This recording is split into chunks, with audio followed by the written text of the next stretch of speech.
Salut tout le monde, c'est Megan et je vous retrouve aujourd'hui pour la vidéo blabla du mois de septembre 2019. Alors je vais commencer par la catégorie livres. Donc ce mois-ci j'ai lu 2 livres.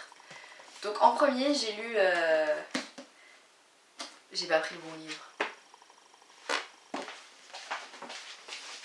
On a rien. Donc ce mois-ci j'ai lu 2 livres. Donc j'ai commencé par Everything Everything de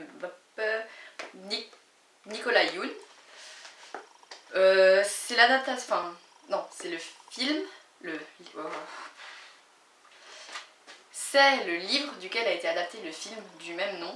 Donc pour faire un rapide résumé, c'est une jeune fille qui a la maladie de l'enfant bulle. C'est-à-dire que vous savez, c'est la maladie. C'est la maladie où elle est obligée de rester enfermée parce que la moindre maladie ça peut la tuer. Donc voilà, et un jour elle tombe amoureuse de son voisin en face qui vient de déménager et voilà. Si vous avez vu le film, franchement je pense que c'est pas la peine de lire le livre parce qu'il n'y a pas de détails en plus. Si vous n'avez pas vu le film, vous pouvez aller le voir, c'est un petit film sympa. Donc en deuxième livre, j'ai lu Harry Potter et l'enfant maudit, donc c'est la suite de Harry Potter, par J.K. Rowling. C'est une pièce de théâtre, donc ça se lit hyper vite. Voilà, après, j'ai bien aimé parce que j'aime bien l'univers, mais c'est vrai que je trouve que c'est un peu quand même un peu du fan service. Enfin, genre le livre est bien, mais il n'était pas forcément nécessaire à la suite. Après, à voir s'il l'adapte un jour en film, je regarderai forcément le film, à voir si, voilà. Ça peut être très chouette en film. Donc en gros, vite fait, c'est le fils de Harry Potter, Albus, donc son deuxième fils, qui devient ami avec le fils de Malfoy. Et voilà, ils deviennent amis et on suit leurs aventures. Donc c'est vrai que le début il est super rapide parce que vu que c'est une pièce de théâtre, au début il faut introduire les personnages, le cadre, tout ça. Donc les premières années à Poudlard se passent très très vite, genre sur quelques pages. Et ensuite arrive le moment où il leur arrive de grosses aventures. Et voilà, ils parlent souvent de ce que ça fait d'être le fils de Harry Potter, donc de quelqu'un de connu. Mais voilà. Il est cool, il se lit vite, donc franchement vous pouvez le lire. Après, ouais, est-ce qu'il était vraiment nécessaire, je sais pas. Ensuite, je vais passer à la catégorie YouTube. Donc ce mois-ci, il y a le court-métrage Amy Alter qui est sorti, Perfect Love 2. En fait, j'aime beaucoup ces courts-métrages parce qu'ils sont tous reliés entre eux. Je m'explique.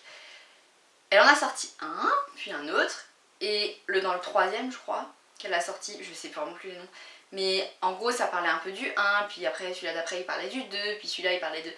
Et en fait, dans Perfect Love 2, il y a vraiment beaucoup de courts-métrages qui sont reliés ensemble, et c'est vraiment très très cool. Et elle a sorti également 2 musiques qu'elle a fait créer justement pour ce court-métrage, qui sont vraiment pas mal. Donc voilà, si vous n'avez pas encore vu, je vous conseille de regarder tous ces courts-métrages avant de regarder celui-là. Parce que même si vous regardez juste Perfect Love le premier, enfin vous n'allez pas comprendre. Mais allez voir parce que franchement c'est vraiment très cool. C'est super bien réalisé et j'aime beaucoup. Ce mois-ci, enfin du coup le mois de septembre, il s'est passé le Z-Event. The Event. Et ils ont récolté 3,5 millions d'euros pour l'Institut Pasteur. Je trouve ça juste incroyable. J'en parle vite fait, c'est vraiment dans la catégorie YouTube parce que c'est des streamers, c'est pas des youtubeurs, mais je savais pas où mettre donc je l'ai mis là-dedans. Et je trouve ça vraiment incroyable ce qu'ils ont réussi à faire. Genre 3,5 millions d'euros en 3 jours. Ils ont battu le record du monde de l'événement le plus caritatif qui a rapporté le plus d'argent sur Twitch au monde. Alors le dernier record, je sais plus par qui il était détenu, c'était sur un événement qui avait duré il me semble une semaine. Et là en 3 jours, en plus de 50 heures je crois, ils ont genre éclaté le record. Et donc voilà, si jamais, je trouve ça incroyable et félicitations à vous. Si vous avez donné aux streamers qui ont participé, félicitations à tout le monde et c'était juste incroyable. Passons à la catégorie séries. Donc ce mois-ci j'ai regardé 3 séries différentes. J'ai enfin commencé Breaking Bad, donc j'ai regardé que la saison 1 pour le moment. Et franchement c'est pas mal. Après je savais que c'était une bonne série mais j'avais juste jamais pris le temps de regarder. Et là ça y est, je m'y suis mise, j'ai regardé que la première saison. Mais c'était vraiment pas mal. Ensuite j'ai re-regardé les 2 premières saisons de 13 Reasons Why. Parce que du coup il y a la 3ème saison qui est sortie. Alors, qu'est-ce que j'ai pensé de cette 3ème saison? Donc cette 3ème saison, alors elle était cool. Il y a toute l'histoire autour d'un personnage, tout ça, c'était vraiment cool. Et j'ai ressenti un peu de tristesse et de pitié pour un gars, enfin pour un personnage qu'on est censé détester parce qu'il a fait des choses horribles. Je veux pas spoil parce que s'il y en a qui n'ont jamais vu, déjà si vous avez jamais vu la série, allez-y. Franchement, la première saison est géniale, la deuxième, elle est cool parce qu'on apprend quand même pas mal de choses. La troisième, j'ai un peu moins accroché, mais franchement allez-y parce que c'est vraiment une bonne série. Par contre, je la trouve vraiment un peu choquante. Enfin, choquante dans le sens où il y a des scènes, j'ai du mal à les regarder. Genre, enfin, j'ai pas envie de vous en dire plus parce que ça va spoil, mais il y a vraiment des scènes qui sont difficiles à regarder. Mais en fait, je pense que c'est nécessaire pour faire prendre conscience de la réalité aux gens. C'était pas français. Pour faire prendre. Pour que les gens prennent conscience de la réalité en fait. Ça parle de harcèlement scolaire. Et bon, après, ça va bien plus loin, mais ça part de ça. Et franchement, regardez-la. Du coup, je reviens à ce que je disais. La saison 3, je l'ai trouvée très cool. Mais, je sais pas, en fait, ça dévie vachement de l'histoire de base. Et à mon avis, vu comment elle s'est finie, il y aura une saison 4. À voir, hein, peut-être que je vais adorer la saison 4, mais pour le moment, je pense que ça devrait s'arrêter là. Parce que voilà, enfin, il y a eu le début de l'histoire, la suite, qui est logique. Il s'est passé quelque chose avec un personnage qu'on détestait, qui a fait qu'on s'attache un peu plus. Mais maintenant, stop, enfin, je vois pas de quoi on pourrait parler d'autre. Je pense qu'on a fait le tour. Et il faut pas abuser des bonnes choses. Donc voilà, c'est une très bonne série et j'espère qu'il n'y aura pas une nouvelle saison. C'est bien à dire, mais voilà. Et enfin, j'ai regardé la dernière saison de American Horror Story. C'est la saison 8, il me semble. Alors, si jamais American Horror Story, c'est des saisons indépendantes à chaque fois. Je dis ça parce qu'en fait, la dernière saison, c'est pas le cas. Mais jusqu'à présent, c'était toujours des saisons indépendantes. Après, de temps en temps, il y a genre un personnage qui vient qui fait « Ah, coucou, j'étais dans la saison 4 ». Mais si vous l'avez pas vu, franchement, c'est pas forcément super grave. Ce coup-ci, ça va pas être du spoil, ça parle de... Il y a tous les personnages qui jouaient dans la saison avec les sorcières. Il me semble que c'est la saison 3. Donc avec l'école des sorcières, tout ça là. En fait, ça reparle de celle-là, donc de cette saison-là. Donc si vous l'avez pas vu, vous allez pas comprendre. Mais ils ont aussi lié la saison 1, donc quand ils sont dans la maison. Ah, je crois que c'est tout, je crois que c'est les deux seules saisons en fait qui sont liées. Ouais, il me semble. Donc, franchement, elle était cool.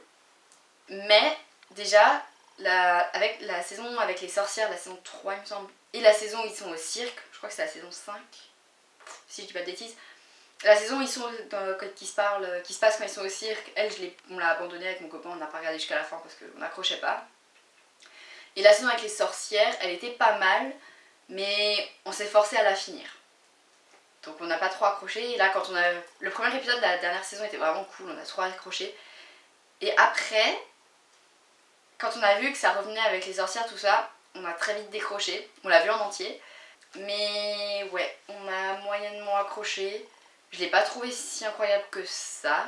American Horror Story, c'est vraiment une série que j'adore, mais pas toutes les saisons. Et c'est ça que j'aime bien en fait aussi, c'est le fait que s'il y a des saisons qu'on n'accroche pas, on n'est pas obligé de la regarder. Parce que souvent dans les séries, si on loupe 2 épisodes, on comprend plus rien. Mais là, du coup, ça va. Mais si vous avez sauté la saison avec les sorcières, faut la regarder avant de regarder cette saison, parce que sinon, vous n'allez pas comprendre. Et l'autre gros problème que j'ai trouvé, en fait, d'une saison sur l'autre, ils reprennent beaucoup d'acteurs. C'est pas grave, parce que du coup, vu que les saisons sont indépendantes les unes des autres, ça dérange pas. Parce que du coup, on sait que d'une saison à l'autre, le personnage, il a rien à voir. Sauf que là, du coup, vu qu'il lit plusieurs saisons, maintenant ils vont par exemple dans la saison 1, mais du coup, il y a beaucoup d'acteurs qui sont les mêmes, mais du coup, ils font en mode « Oh, je te connais pas !» Alors que si, puisque dans votre chez vous, vous avez telle personne qui a le même visage, vu que c'est le même acteur, et ça... Je sais pas, j'ai pas trouvé ça forcément incroyable. Genre, il y a une sorcière, dans la saison 1, elle joue la fille, je sais plus comment elle s'appelle, la fille de ceux qui emménagent dans la maison. Après, c'est Zoé dans la saison des sorcières. Et du coup, quand ils retournent dans la maison, ils voient cette fille-là. Mais c'est censé être Zoé dans leur monde. Et du coup, genre, je comprends pas, ouais, ça m'a vachement dérangée. Parce que du coup, je suis là, mais vous la connaissez. C'est pas... Pourquoi avoir repris les mêmes acteurs si vous savez que vous allez vouloir faire ça? Il y a un truc qui colle pas. Mais à part ce problème-là qui m'a pas mal dérangée, La saison est pas mal. Elle est pas incroyable, elle est pas mal. Voilà, donc j'ai fini la catégorie série. En fait j'ai fini tout court. J'ai pas fait grand chose ce mois-ci finalement. Je crois que j'avais fait plein de trucs mais en fait non. Donc voilà. Je suis en train de chercher. Ah si, j'ai oublié. Il y a la dernière saison de Grey's Anatomy. Enfin la dernière. La nouvelle saison de Grey's Anatomy qui a recommencé. Donc j'ai regardé. Actuellement il n'y a qu'un épisode qui est sorti. Donc ouais, j'ai regardé que le premier. Et je crois que j'ai pleuré devant littéralement tout l'épisode. Après j'ai mes hormones qui travaillent en ce moment. Mais ouais, si franchement, bah, je l'ai beaucoup aimé. J'avais vraiment hâte que ça recommence. Et il y a bientôt Walking Dead aussi qui va recommencer. Je suis une grande fan de Walking Dead. Donc voilà, j'ai très hâte. Il y a plein de nouvelles séries qui vont... Enfin, il y a plein de séries qui vont recommencer là maintenant. Donc le mois prochain normalement je vais vous parler de plein de séries. En attendant, n'hésitez pas à vous abonner à la chaîne pour du coup voir le prochain blabla où je vous parlerai d'autres séries. Et probablement de plein d'autres choses. Donc abonnez-vous, mettez un petit j'aime. Il y a mes réseaux sociaux, donc Twitter et Instagram dans la barre d'infos. Et en attendant, je vous dis à très vite dans une prochaine vidéo. Bye!